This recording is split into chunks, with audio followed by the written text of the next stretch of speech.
నమస్తే. ఇప్పుడు మీరు చూడబోతున్న వీడియో ఖచ్చితంగా మీకు ఉపయోగపడుతుంది, నచ్చుతుంది కూడా. మరి మీకు నచ్చిన విషయం నాకు తెలియాలి అంటే ఈ వీడియోని మీరు లైక్ చేయాలి, షేర్ చేయాలి, అలాగే మన ఛానల్‌ని సబ్స్క్రైబ్ చేయాలి. మీ సపోర్ట్‌ని నాకు అందిస్తారు కదా! ఓకే.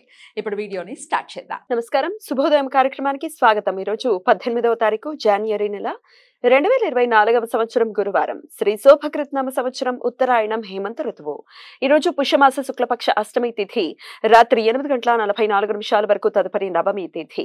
అశ్విని నక్షత్రం రాత్రి 2:58 వరకు, తదుపరి భరణి నక్షత్రం. నక్షత్ర వర్జం రాత్రి 11:04 నుండి 12:37 వరకు. అమృతకాలం రాత్రి 7:57 నుండి 9:30 వరకు. హైదరాబాద్ ప్రాంతం వారికి సూర్యోదయం ఉదయం 6:50 సూర్యాస్తమయం సాయంత్రం 6:03 చంద్రోదయం మధ్యాహ్నం 11:59 చంద్రాస్తమయం రాత్రి 12:59 అభిజిత్ ముహూర్తం మధ్యాహ్నం 12:04 నుండి 12:49 వరకు. దుర్ముహూర్తం ఉదయం 10:34 నుండి 11:19 వరకు. మరల మధ్యాహ్నం 3:04 నుండి మధ్యాహ్నం 3:49 వరకు. రాహుకాలం మధ్యాహ్నం 1:51 నుండి 3:15 వరకు.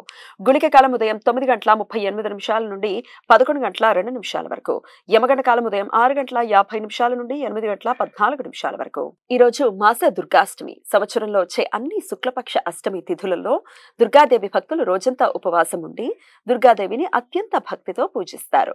ఈ రోజు బనదా అష్టమి. శాకాంబరి దేవిని పూజించడానికి ప్రత్యేకించిన రోజు. శాకాంబరి దేవిని కర్ణాటక ప్రాంతంలో బనశంకరి దేవి అని పిలుస్తారు. శాకాంబరి దేవి భగవతీ దేవి అంశంగా భక్తుల విశ్వాసం.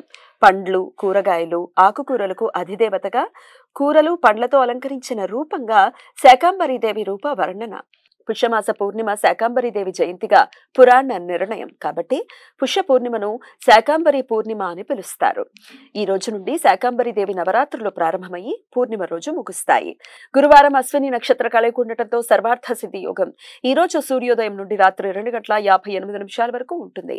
ఈ సమయంలో నూతన వ్యాపార ప్రయత్నాలు చేయడానికి, కొత్త పనులు ప్రారంభించడానికి, వైద్యులను సంప్రదించడానికి, నూతన ఔషధాలు వాడటం ప్రారంభించడానికి అత్యంత అనుకూలం. ఈ సమాచారాన్ని మనకు అందించిన వారు మేడికొండూరు విశ్వనాథ్ ప్రసాద్ గారు. ఆయనకు కృతజ్ఞతలు తెలియజేస్తూ శాకాంబరి దేవి స్మరణతో సమస్త సన్మంగళాని భవంతు. నమస్కారం.